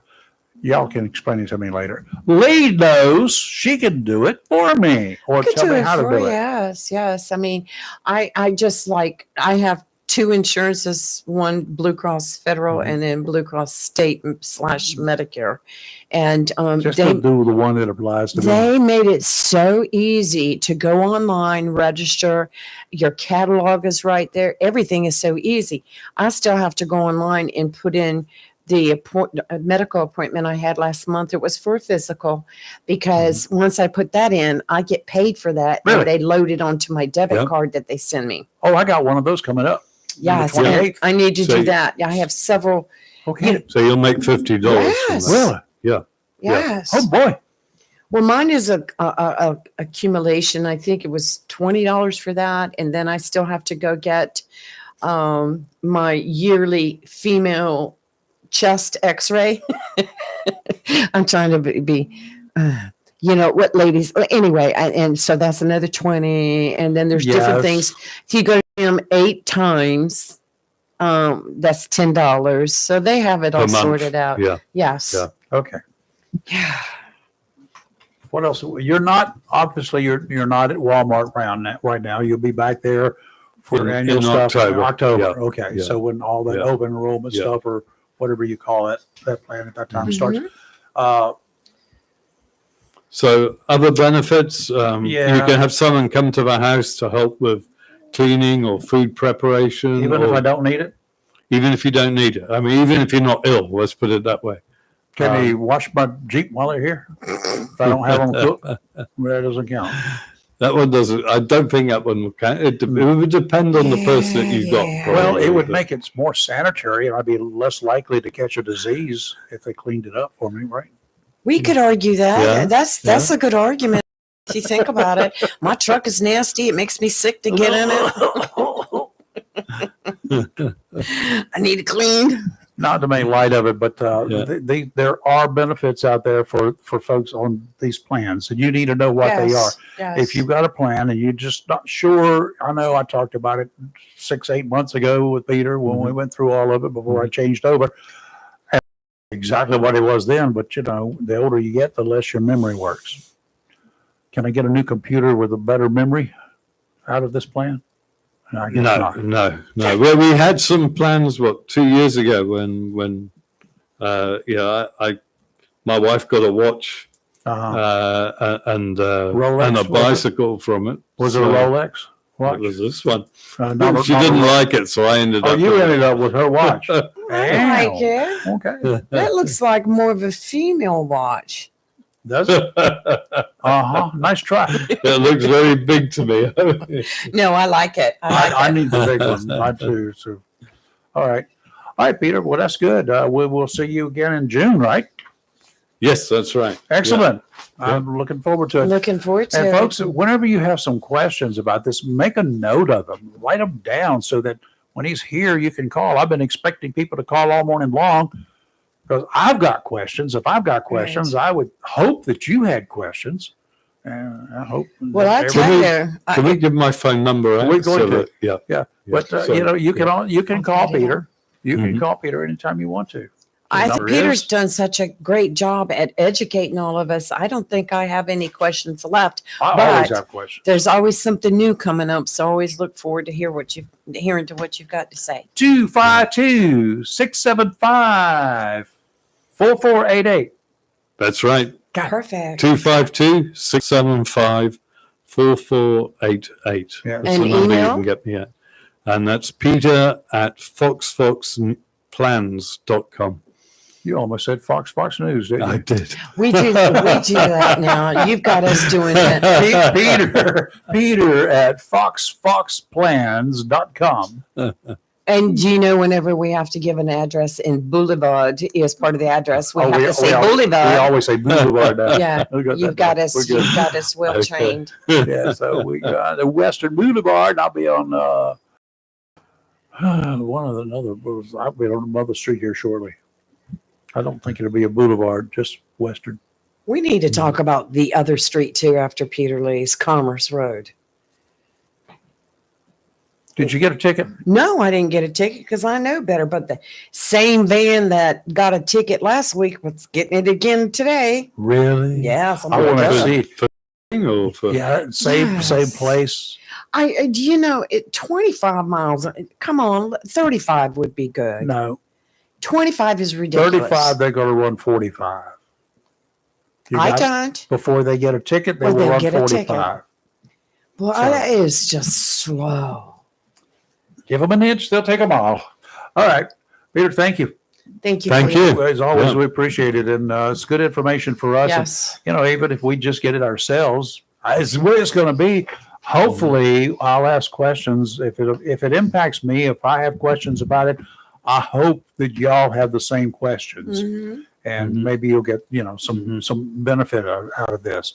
My God, if you're not taking advantage of this free opportunity, not just when he's here, but to call him, give him a few minutes to get out the door, and you can call him then or call him later on, or when you write down the best thing you can do is make a note on a piece of paper, jot down your questions, and between now and a month from now, keep writing on that same list. We don't care if you call up Right. here and ask 23 questions. It's okay. Exactly. Because Mhm. it's like I do here. Hopefully, other people have the same issues that I have, or same concerns, or same questions. At least, maybe you will too. Maybe you're not turning 65 again. Maybe you've got your son coming on or daughter coming on, going to be, and they're not going to listen to you. You know they're not going to pay any attention to the old man there. They're going to pay attention to an expert. They don't care about that. We've been through that. They're going to pay attention to Peter, though, if you give them Peter's number. So that's what I strongly recommend you do. How's that?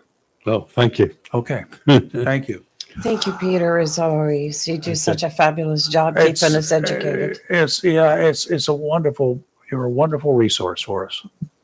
Yes. Yes. Well, Thank you. Have a good day. You too. You too. Thanks. And I've already sent you everything. Ta-ta. Right. Ta-ta. Cheerio. Cheers. Be careful going down the boulevard. Boulevard. Watch out for the boulevard. High pressure will hang around this area while another low pressure system is going to be coming by towards the end of the week. Offshore at to 20 nautical miles today, looking good. Light westerly winds this morning around 5 knots. Southwesterly this afternoon, seas 2 to 3 feet every 8 seconds. Sounds and rivers flat, increasing to a light chop this afternoon. Thursday, tomorrow, westerly winds about 5 knots. Becoming southerly in the afternoon, 2 to 3 foot waves, sounds and rivers flat, increasing to a light chop in the afternoon, pretty much a mirror of today.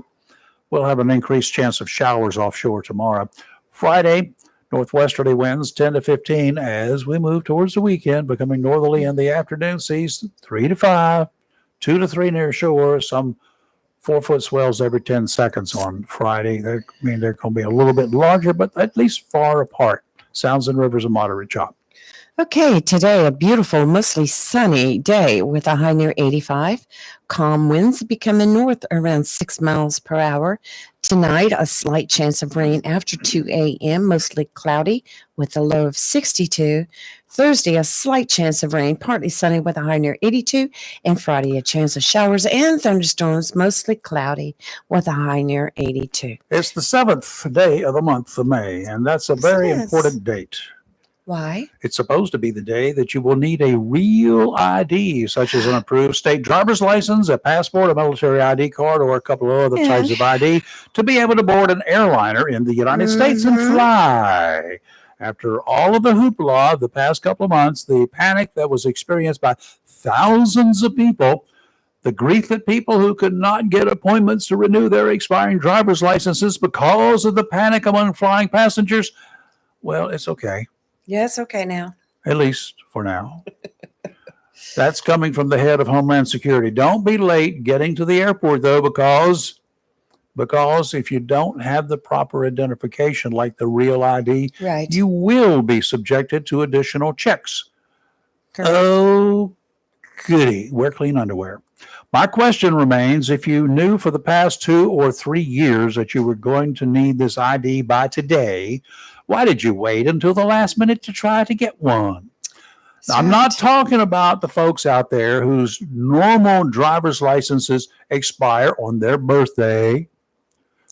Poor people whose birthday expires in May, whose birthdays are in May, and they got an expiring driver's license, and they've been trying to get an appointment and can't. And they've got to go stand in line because all of this other hubbub about needing Right. a real ID has jammed up the DMVs across the country. Yeah, well, Do not blame the DMV in any state. Right. No need for us to pay money to add additional examiners because of this emergency that was created by those of you who no doubt put off going for the real ID, even though you didn't have a license that was expiring until the last minute, causing the traffic jam. Those are the people whose lives should be screwed up. I'm fine. I'm fine with those people. Let's add some special examiners and extra hours for those folks, 7 days a week if they want. You can have night court. It's okay, but their license fee should have a surcharge that will at least keep taxpayers from funding those salaries and all the extra expenses so that you can get a real ID. You've known it for at least 2 years. Yes. Why didn't you do it? Why did you put it off? Because we procrastinate. I don't know who invented that word procrastinate, but it's weird. Well, I have to agree with you 100%. About time. But most beings have a nature to wait and keep putting it off and keep putting it off. There's going to be doing a jam. taxes. People wait till the 14th of April to do their taxes. We know we can still do that. It's okay. We can file it as long as it's in the mail. Mm-hmm. If they postmark it do on an time. extension. Or do an extension. It's okay to do that. Right. Well, I'm really But interested. a driver's license that is going to expire, it has to be renewed. I would definitely go out 90 days out because they said you'll notice at least 90 days out now, right? Right. Your license is going to expire, y'all. Yes. You better get a new one. Okay. Right. I'll go and do it. Now, if your license is not expiring and just because you don't have a real ID and you like to jump on an airplane and fly to friendly skies, Right. less friendly skies these days, I'm sorry for you. You should have gotten that thing taken care of a year ago, 2 years ago. You could have gotten a passport by now. True. That would serve under all conditions, even if you don't have a driver's license. You don't need one to fly. Yeah, I saw that story come out yesterday. I go, once again, we're extending it, which is great for those who I don't care. Let them wait it till the last minute. Take the bus. Sorry, Greyhound needs the business. Yeah, we just, as human nature, wait till the last minute. Where did it get you? Why don't I have sympathy for this? The people I have sympathy for are the poor people like Kelly, like Candy, my daughter. Mm-hmm. Their license, their normal expirations came on their birthdays this year. And because of all of y'all who needed a real ID and you had 2 years to get it, we're shifting. 3 years, you could have gotten it at any time, gone in, say, here, I want to go ahead and get my real ID. Yeah, you can do that. Right. That's all we know there's no excuse. There are excuses. But we have a tendency. There are excuses, but there are no reasons. There's a difference in a reason and an excuse. Yeah. Yep. Okay, let's go to Texas. Okay. Can't fly, but let's ride on over to Texas. Yeah, I got a story from Ohio for you. You're going to love too after Texas. This one's heart-wrenching. Oh, no. The body of a missing 10-year-old girl who was swept away by rapidly rising floodwaters has been found, ending an 18-hour search. The body of Diva Woods was recovered about 11 o'clock Tuesday. Authorities reported Diva, a third grader, was walking home at about 4:25 Monday afternoon with a sibling when she was caught in a sudden rush of water, one of those flash floods. After a day of heavy rain, swift water in the creek had risen higher and higher and higher, and then it came over the banks and she got caught in it. The sibling was able to get to safety. She ran for help. The Brenham Fire Department received a notice of the water rescue and immediately initiated a multi-agency search and rescue operation. During the night, Monday night, another round of severe storms put a stop to the search efforts. A large section of Texas and several neighboring states were under a National Weather Service flood watch into early Tuesday. Dive team members from the Texas Department of Public Safety recovered her body, the 10-year-old girl's body, on Tuesday. There's 2 victims in this story. That's it's like, how you ever thought about those guys on dive teams, the things that they do and have to do? Did you ever have to go down and get a body? Twice. What's that like? Not trying to stir up horrible memories. One was a but- 19-month-old baby Oh, who no. wandered away from the apartment here in Jacksonville, an upstairs apartment. Oh, During the middle of the day, mom was taking a nap. The door was apparently not secured enough to keep a 19-month-old baby, right. toddler, infant, able to walk, managed to get down the stair, out the door, down the stairs, and through a gate at the swimming pool in the apartment complex. The pool was closed. There was problems with the pool. It had the filtration system was bad, so they had closed the pool, and the water was Yucky. murky. You couldn't see anything, Mhm. right? You know how Right. that gets. Right. And baby disappears, and the fire departments, volunteer departments, the sheriff's office, rescuers, volunteers. I mean, the sheriff's posse, they had one of those at the time. There were cornfields all in the area of this apartment complex. They were beating the bushes Oh, wow. into the evening. Baby was discovered missing around 1 o'clock. And that area was not in Jacksonville PD's jurisdiction at the time. I did not go out at the time. And then I get a call about 10 o'clock, as I recall, from the dispatch. In fact, the sheriff's office, this was before 911 days, but from the dispatch at the sheriff's office asking me if I would go out and check the pools, because then Lieutenant Bill Woodward with the sheriff's office, I think he was a lieutenant, he was on the scene and he was leading the search efforts anyway, and had asked if I could come and check out that pool. He had asked me to do a number of things in the water over the years. This was just another one of them. So I went and I checked, and I got there, and he briefed me, and I said, okay, I'll check out all. There are 3 pools at that time. I said, well, let me check the first one right here. And he said, I've got this girl we did not have EMTs or EMS people. Right. We had rescue squad people. Right. They were trained to not perform life-saving measures, nothing like that. That's not what they did. Right. They pulled people out of wrecked cars. They picked them up. They did and took them to the hospital generally. And so he put this girl down there with me, because he said, let's just keep this quiet. I don't want the mother. She's all distraught anyway. Right. If she knows that we're looking for her baby in the pool, she's going to go absolutely lose it. He was right. So I told the girl, I said, just hang right there. And Bill went on about his business, left the pool area. So it was just the 2 of us there. And I dropped down to the bottom of the pool at the deep end, where the drains were all located in the bottom of the pools and the deep ends in those days, 8 feet down. I just dropped down. You couldn't see anything. And there's the baby, arms outstretched. Rigor mortis set in, and I took the baby back up to the shallow end, and I told the girl there, I said, would you go get somebody with a stretcher and bring them down and do it quietly, please? Right. That didn't work.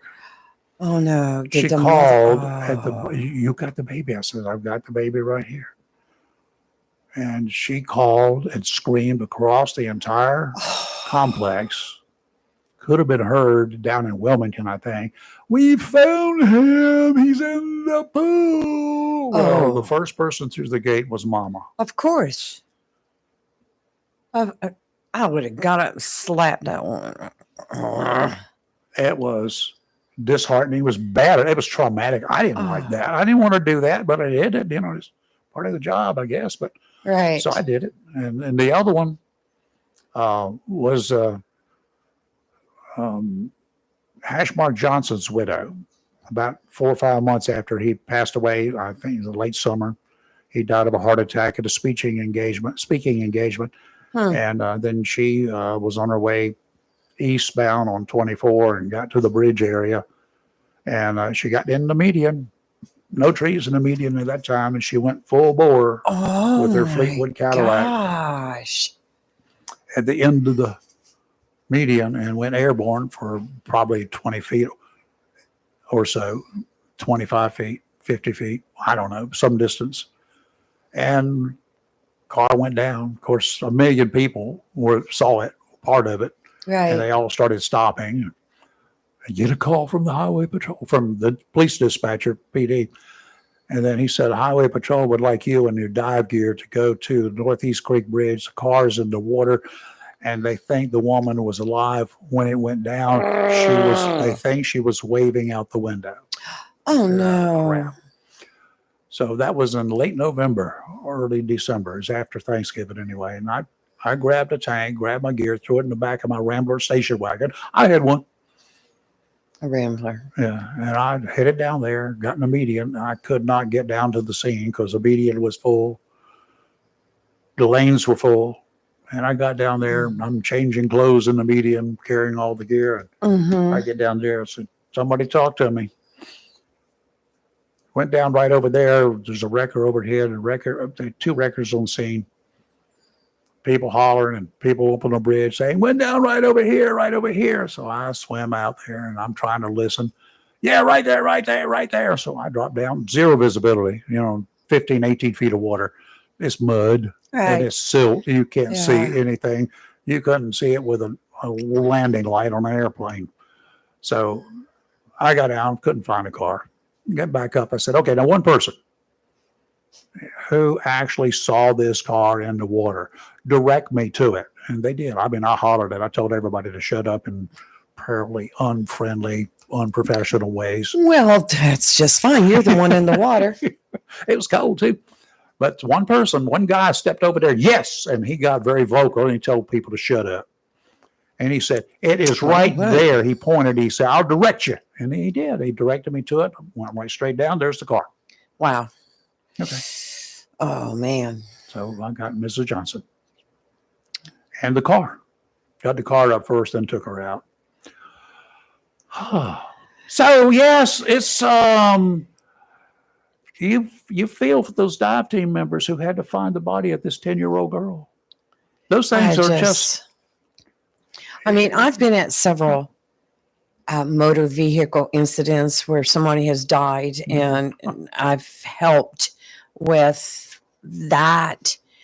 And at the time that I'm doing it, I'm fine.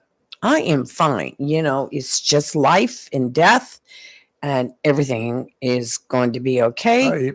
Until I go home and lay my head down on the pillow and then try to sleep. Yeah, don't go to sleep. And then everything starts coming back and you start seeing all this in your head. Don't turn the lights out. Don't do anything like that. Just sit up for a while and relax.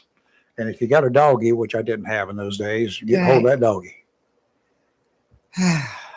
I just think our LEO, our first responders, they see so much. They have to deal with so much, and that's why my hat's off to them. I mean, y'all have no clue what they go what through. These guys go through. Right. Every police officer, they are going to see things, yes, bad things. They're going to deal with some of the baddest people in the world. Like the murder of a child. Oh, that makes you mad. That makes cops really mean. It really makes you feel mean inside all over. I mean, just like, look what happened with the whole county. Everyone Multiple got counties. so involved with the Mariah Woods investigation and out there searching for her. And for it to end the way it did, it really affected this county. The county was impacted, yeah. It was really... The whole county finally got a bit of the feeling of what first responders go through on a regular basis. This case was one that touched the hearts of so many people. But it did. The first responders run into this stuff on a regular basis, And you don't have any clue what they do when they get to a wreck.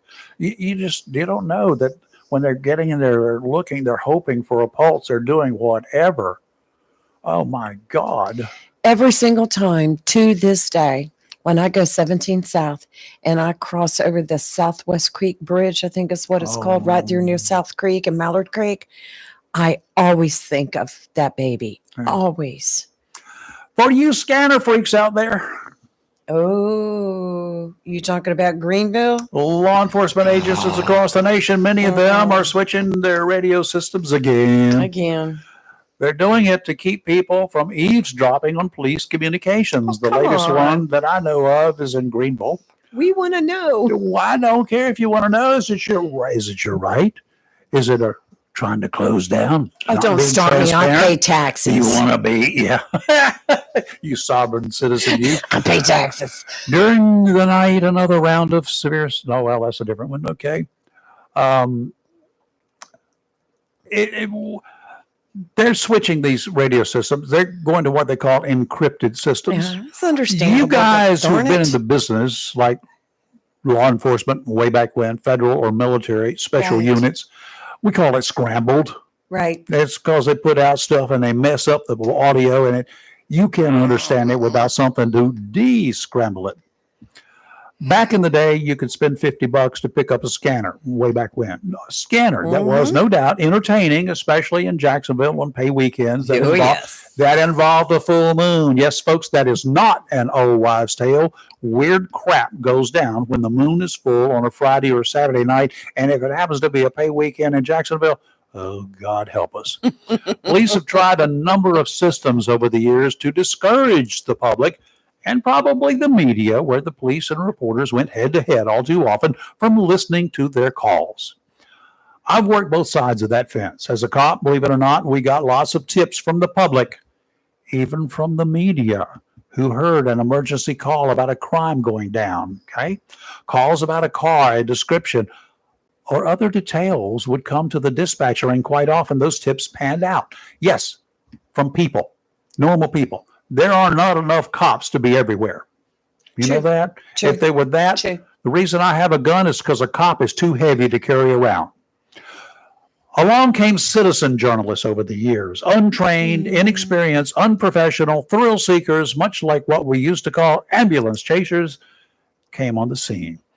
Everyone with a camera, when those cameras got really cheap, who thought they could make a buck or gain notoriety, would race to crime scenes. Today on the internet, it's even worse, arriving too often before the police could secure the scene. Too many reports of them driving over critical evidence like footprints and car tracks.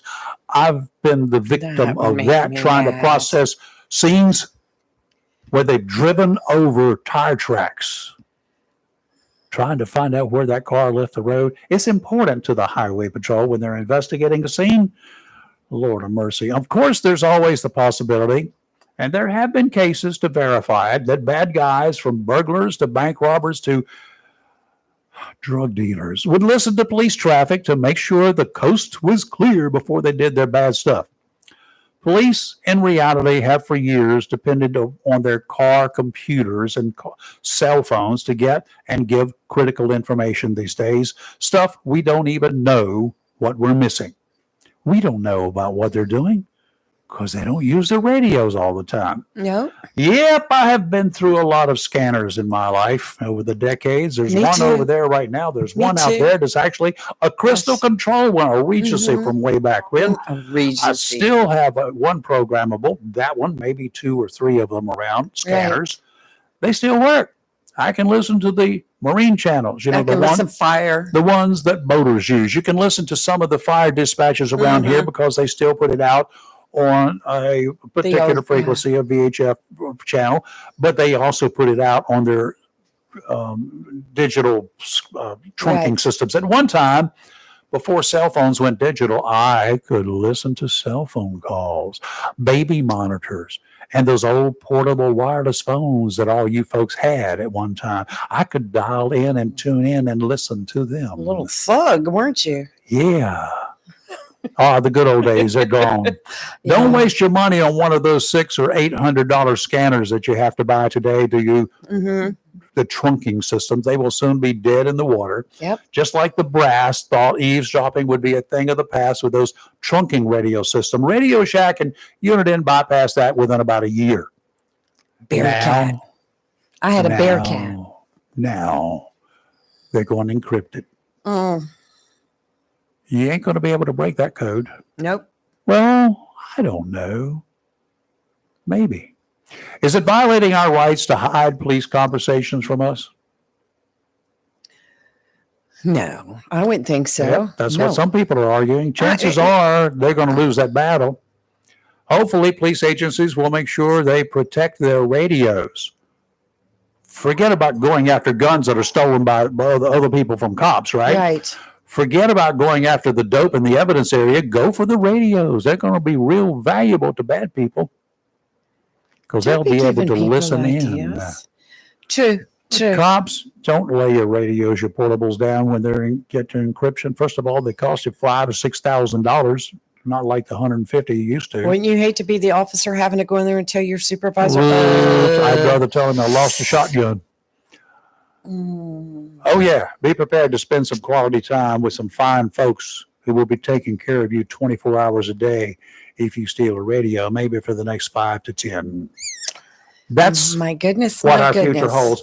Yes, there will be some companies that do now work on systems. I mean, these guys who design scanners, not the guys who build them in mass production over there in yonder land. Right. But there will be some guys who will, as soon as they are able to look at and start gathering intel on, okay, this thing is encrypted. Let me see They'll crack it. Let me see what that encryption code that they're working on. People hack computers all the time. You don't think they can hack this? It can, if it goes up in the air at some point in time, somebody's going to be able to down it, listen to it. It's going to take years. And by the way, $600-800 for a scanner, maybe $6,000 to $8,000 is what it would cost you. So how much is it worth to you? That's what the police are counting on. It's times have changed, and I understand why they have to go high tech. With them encrypting them. Right. None at all. I mean, if it's out there, and just think, if it was you or your family member out there that needed the emergency response and things you didn't need going out over the air. Police losing tips. I mean, sorry, that's going to happen. There used to be at Curie Beach, a little old town in Curie Beach. There was a lady down there that was a scanner nerd. Right. She's not a nerd, but she's a scanner buff. Let's call it that. She listened to the cops day and night. She would call if she saw something suspicious, or if she heard a call about where we were, what we were doing, and okay, yeah, there's a guy that he just ran between the houses or between the condos and yada yada yada. Okay, I got that, and then she would call the police.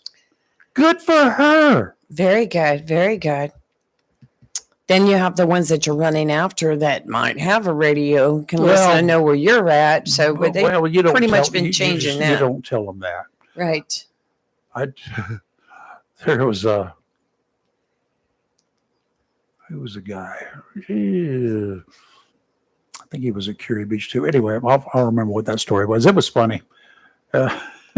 You want to talk about a crazy story? I've got one for you. This is a real fast story. This is out of Ohio.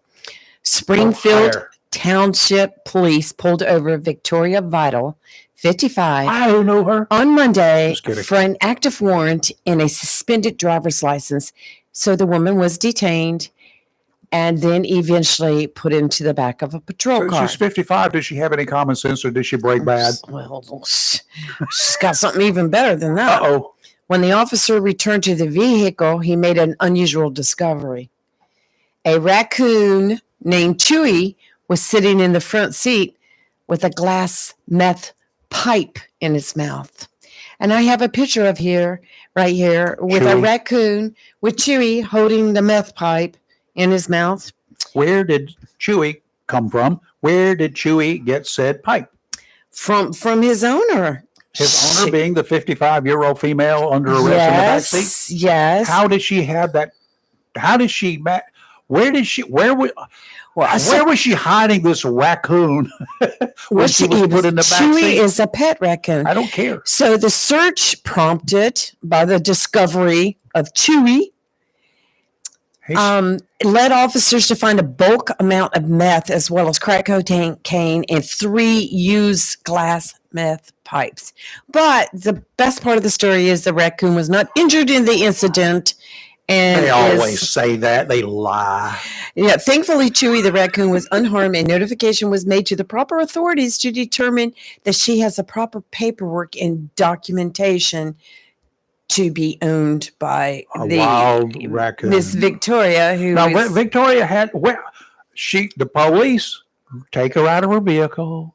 Ma'am, you're under arrest. We got a warrant for you, and you were we're going to go search your vehicle. And sit down. Oh, wait a minute. The raccoon was not in the police car.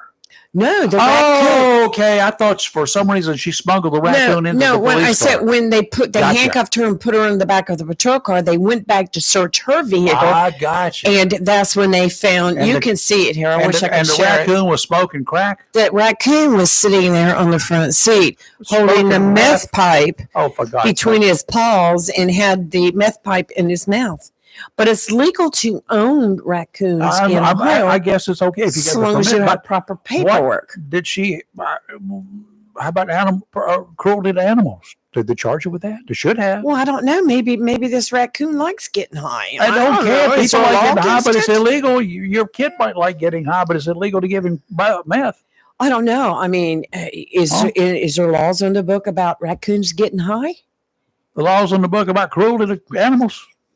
That's true. Does it cover letting a raccoon smoke? I think we would do it, and let's see what the judge would say about it.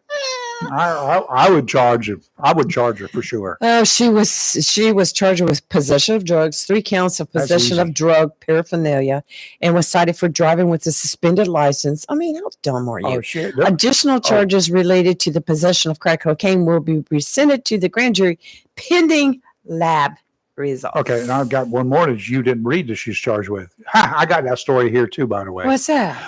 Felonious stupidity. Oh. Okay, we got to go. We'll see you tomorrow. Tomorrow is Thursday. Yes. Chris Miller. Yes. The one, the only. It will be Miller time. Yes, and we have Dylan Cole coming in from the United States Postal Service. And Dylan. And he's a letter carrier. And I just got a notice yesterday. I think I got a little card in the mail. Yeah, Robbie did anyway. It said, we're going to take your food if you will give it to us on a certain date. The big annual food drive is coming up this Saturday. Saturday. So we're going to talk about that. We're going to talk about that and how you can help and how you can. I've got the hiccups all of a sudden. I've got the coughs. I don't know where it came from. I've got some. You're coughing. I hiccup in there. Ooh. Oh, what's going on? It's that raccoon story. Yeah. Okay, we'll see you in the morning beginning at 7:00. Have a good rest of your day. Be safe. Please be safe. And we're always awake, never woke. We'll see you in the morning. Damn it.